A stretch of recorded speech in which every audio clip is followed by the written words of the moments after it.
I am based in Isle of Palms, South Carolina. I'm part of the Global Technology and Operations Division, the Enterprise Data Management team specifically, where I have responsibility for our data management standards and the communication and training strategies and people strategy supporting that. My wife was diagnosed with ovarian cancer 3 years ago. Threw us both for a loop. The good news is she caught it very early with the surgery and chemo. Has been doing very, very well since that initial diagnosis. But the 6 months or so that she was actually undergoing chemo and another almost year, living with some of the after effects of all of that, really caused both of us to think long and hard about what's next. And so that's where the bank has been great. It's been a wonderful career, but finding the ladder was no longer the most important thing. Spending time with my wife became incredibly more important than it was before, and it was always important. So that led us to say, and I've been doing, prior to that, a lot of international travel. Got used to working virtually across multiple time zones. The team that I'm a part of right now is a virtual team of people scattered literally all over the U.S., and increasingly now internationally as well. So it became very apparent the work that I'm doing can be done from anywhere. So we bought a place at the beach. And now after a really rough day of conference calls and working on the computer and working virtually, I can walk out to the beach at the end of the day, be there in 5 minutes with my wife, and it's just a very different lifestyle that we're enjoying tremendously.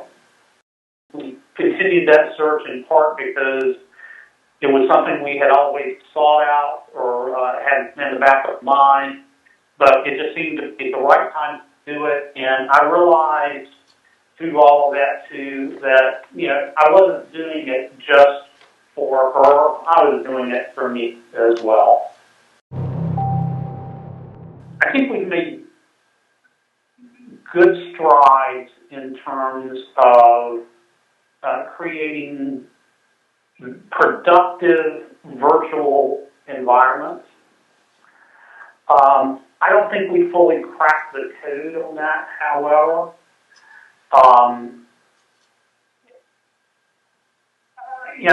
I'm less concerned about how you motivate a team virtually when you don't have that personal connection, and water cooler conversations happen, but they happen in a very different way than when you're working physically all in one location.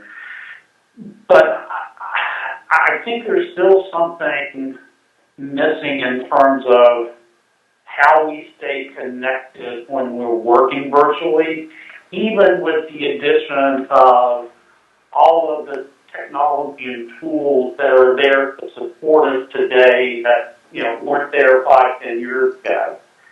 And it's that human connection. I'm talking about a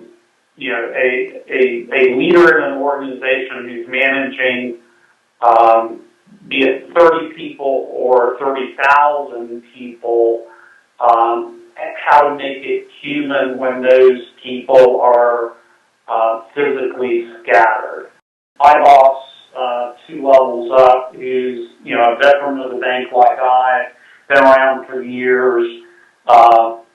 He's getting hit from all sides by regulators, by audit, by compliance. As we're doing all of this work to improve our data management practices, you got to spend more time with the team, because when he does, he connects on a very personal way, and just off the cuff, he's tremendously motivational. And we don't create those opportunities often enough. We may not be physically located together, but you can recreate that virtual town hall kind of environment. And to talk about tasks and deliverables and dates, to talk about what it means to each of us personally and be open for questions and dialogue. It's a piece of the code working virtually that we haven't cracked, how to keep it human. A lot of ways it's still easy when you're walking by somebody's cube and end up in a personal conversation because, a wife has been ill or something's going on, or you see something personal sitting on their desktop.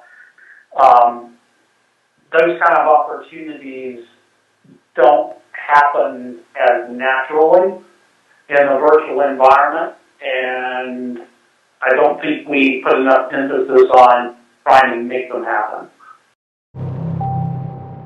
A couple of jobs back, I was doing a lot of work. The bank's partnership with China Construction Bank was on that team for 3 years. Did a lot of travel over to China, Beijing, working with colleagues in China Construction Bank. And having been in HR, I've always had a working appreciation for diversity and inclusion.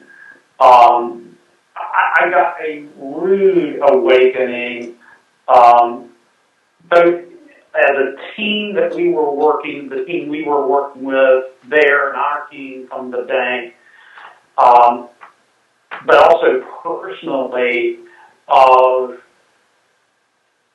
the Chinese people were just absolutely wonderful to work with, but their thinking style was so different from ours, and it held back our progress until we learned to modify our style in some ways. And very simple example, our project plans, et cetera, we're very linear in our thinking. A follows B follows A, C follows D, et cetera. And they are very circular thinkers, and found that they were very adept at starting with F and G, and circling back to working on B for a while. I mean, it was just, it drove our people crazy, but you have to learn to let that go. So, I think what it brought me, we think of so many ways of diversity, color of skin, location, upbringing, things like that. But thinking style was what, and I thought we as leaders truly take advantage of people's different styles of thinking. People who succeed in the bank, many ways were of like mind in terms of their thinking style. And I think years ago we did a very poor job of honoring different ways of thinking on a day in, day out basis. And that was never brought so close to home as when we were working with the Chinese. Broader definition of diversity, that's clearly colored my thinking over the last 5-6 years. Over the course of a couple of years, there was a lot of time that we spent, or I spent more so than she did, in doctor's office waiting rooms and emergency rooms as she was having a reaction to this or that. And, I mean, you're sitting there concerned about what's going on with you, but you're realizing that a lot of other people there as well, they're on their phone or they're on the pay phone, having conversations with, I can't be away from them, I can't be away, I'm going to get fired.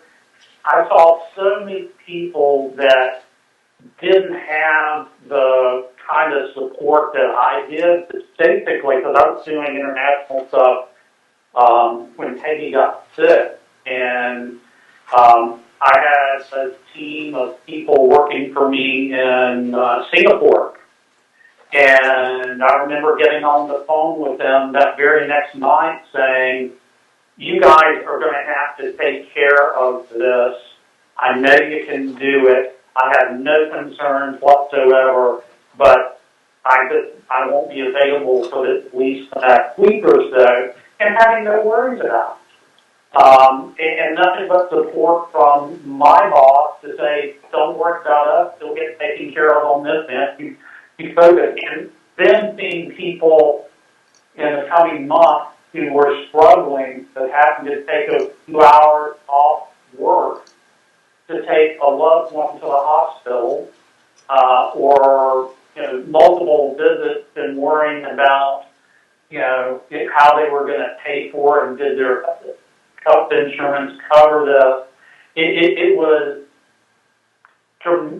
just dramatic how big a gap in terms of insurance coverage and support from people's jobs when faced with a crisis. I mean, it really caused me to be much more thankful for where I work and the people surrounding me there who just said, Rick, don't worry about it.